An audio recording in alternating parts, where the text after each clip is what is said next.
हम आपको फिजिक्स में कार्य ऊर्जा फलन, कार्य ऊर्जा और शक्ति के अंतर्गत संघट्य टॉपिक चल रहा है। और संघट्य टॉपिक में हमने आपको इसके पहले बताया था एक विमीय संघट्य।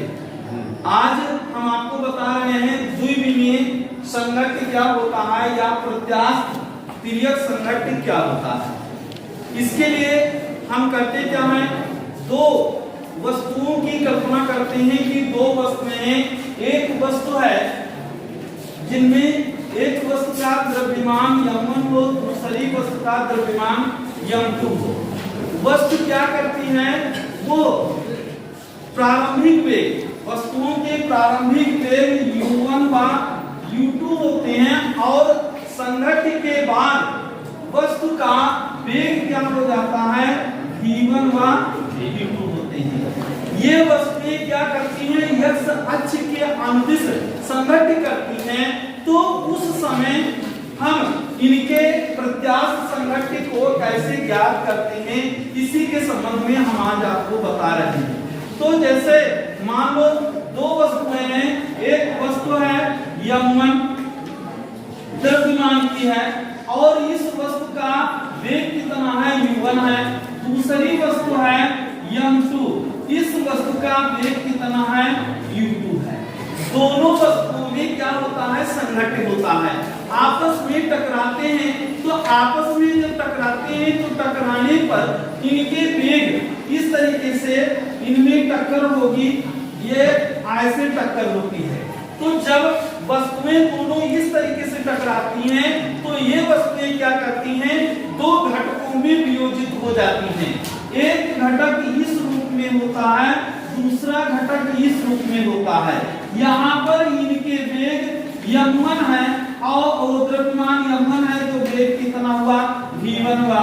इनके द्रव्यमान m2 है तो वेग कितना हुआ, v2 हो जाता है। तो ये दो कोणों में विभाजित होते हैं। एक कोण क्या होगा, φ1 होगा, तो दूसरा कोण कितना होगा, φ2 होता है। तो इस प्रकार से इनमें दोनों वस्तुएं यानी दो वस्तुएं, दो पिंड हैं, दोनों पिंड क्या करते हैं, एक दूसरे से संघट्य करते हैं। तो संघट्य के दौरान ये क्या करते हैं, x अक्ष के अनुदिश चलते हैं। तो यहाँ पर क्या करेंगे, ये दो कोणों में विभाजित हो जाते हैं। ये φ1 होगा, दूसरा φ2 के रूप में विभाजित होता है। तो यहाँ पर अगर दोनों पिंडों के बीच संघट्य होता है तो संघट्य होने पर यहाँ क्या होगा, इनके संवेग, संघट्य से पहले संवेग क्या होगा और संघट्य के बाद का संवेग क्या होता है। तो जैसे मान लो संघट्य के पहले के संवेग को हम देखते हैं, संघट्य के पहले संवेग, तो संघट्य के पहले के संवेग क्या होंगे, m1 u1 plus m2 u2 होंगे। और संघट्य के बाद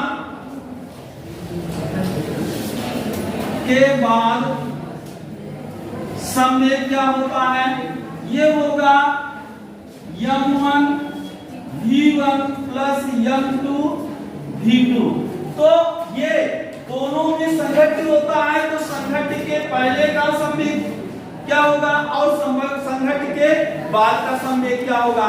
इसी प्रकार से इनमें क्या होता है, प्रत्यास्थ संघट्य होना। प्रत्यास्थ संघट्य होने का मतलब क्या है, संघट्य के पहले इनकी गतिज ऊर्जा क्या होगी और संघट्य के बाद इनकी गतिज ऊर्जा क्या प्राप्त होगी। तो यहाँ पर संघट्य के पहले गतिज ऊर्जा,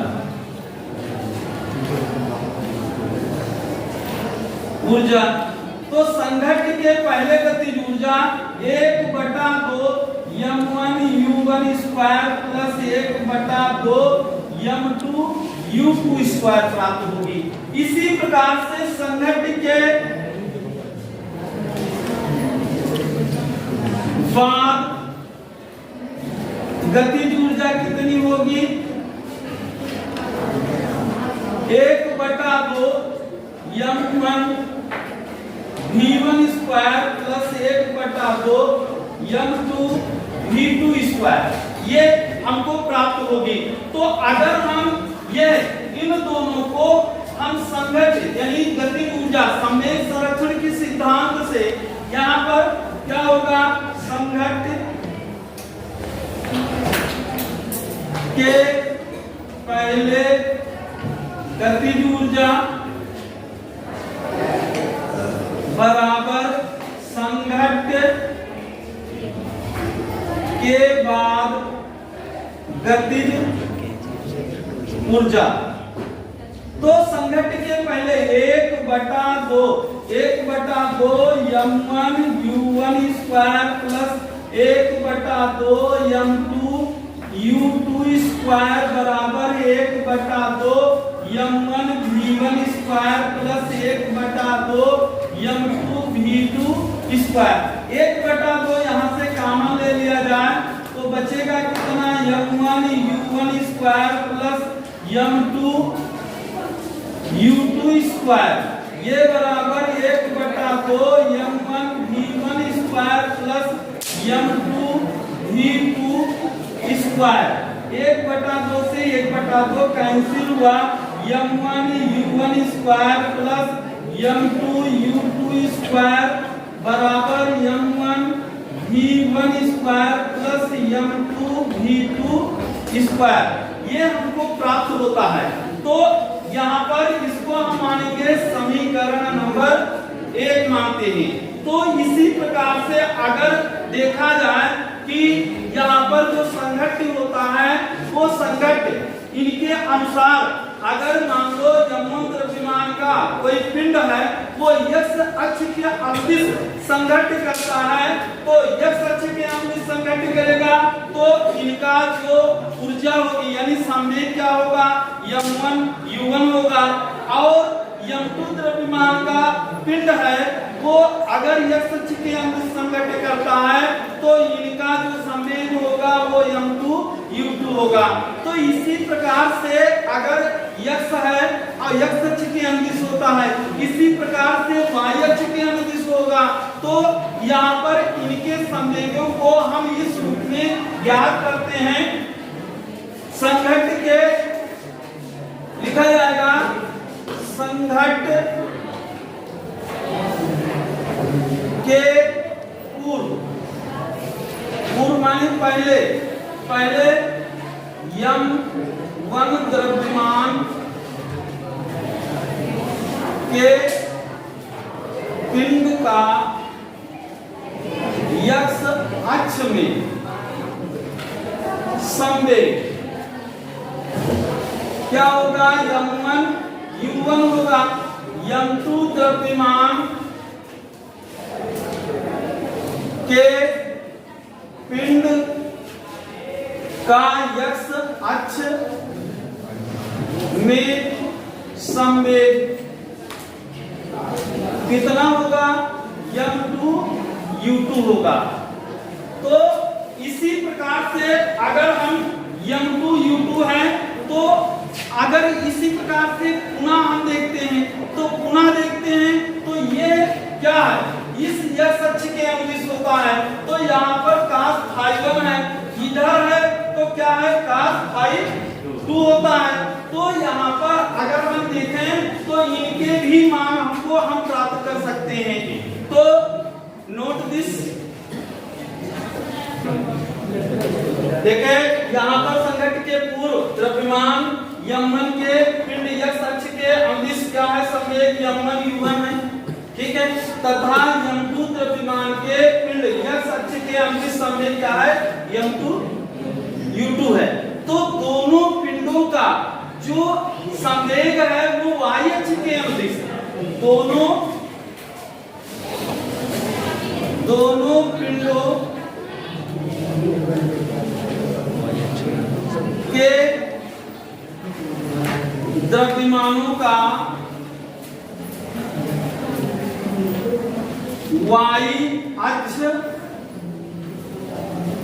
के अनुदिश संवेग, अनुदिश संवेग क्या होगा? वो होगा शून्य। क्या होता है? शून्य होता है। तो इस प्रकार से ये क्या है? संघट्ट के पूर्व है। अब संघट्ट के जो पश्चात होता है बाद में, संघट्ट के बाद, संघट्ट के बाद देखिए, संघट्ट के बाद क्या होगा? संघट्ट के बाद यम1 द्रव्यमान के पिंड का x अक्ष के अनुदिश संवेग क्या होगा?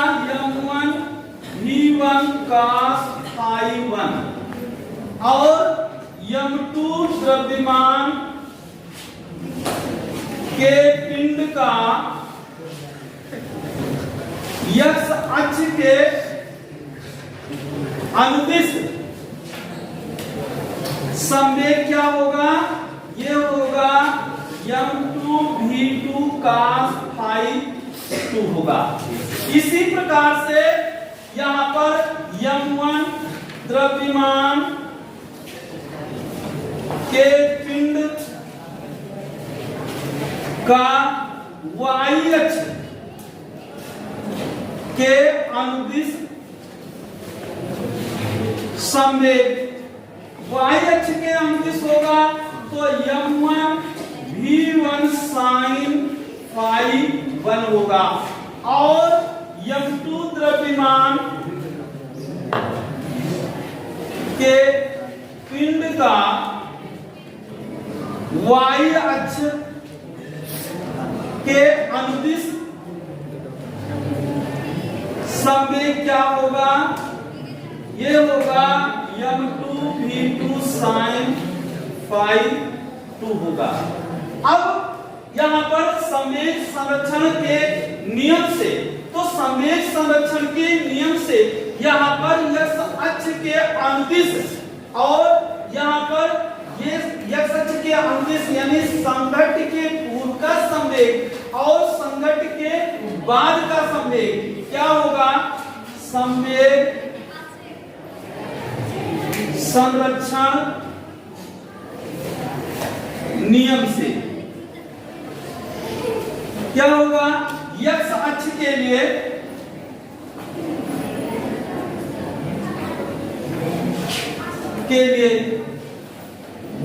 इसमें क्या होगा? ये होगा यम1 u1 प्लस यम2 u2 बराबर यम1 v1 cos phi1 प्लस यम2 v2 sin cos phi2 ये प्राप्त होता है। इसी प्रकार से y अक्ष के अनुदिश होगा तो ये y अक्ष के अनुदिश, इसका y अक्ष के अनुदिश संवेग कितना है? शून्य है। तो इसलिए शून्य बराबर यम1 v1 sin phi1 माइनस यम2 v2 sin phi2 प्राप्त होता है। इसका अर्थ क्या है कि ये तो समीकरण नंबर 2 है और ये समीकरण नंबर 3 है। तो इसलिए कहा जा सकता है कि इनमें दो, अगर द्विविमीय पिंड है या द्विविमीय प्रत्यास्थ संघट्ट होता है उसके दौरान हमको जो इनके मान प्राप्त होते हैं वह मान क्या प्राप्त होंगे? वे होंगे यम1 u1 प्लस यम2 u2 बराबर यम1 v1 cos phi1 प्लस यम2 v2 cos phi2 प्राप्त होगा। और इसी प्रकार से y अक्ष के अनुदिश होगा तो यहाँ पर इनके अनुदिश, इनके संवेग क्या है? 0 है। तो इसलिए ये 0 बराबर यम1 v1 sin phi1 माइनस यम2 v2 और sin phi2 प्राप्त होते हैं। तो ये क्या है? द्विविमीय प्रत्यास्थ संघट्ट होता है या इसी को हम प्रत्यास्थ तिर्यक संघट्ट भी कहते हैं। Note this.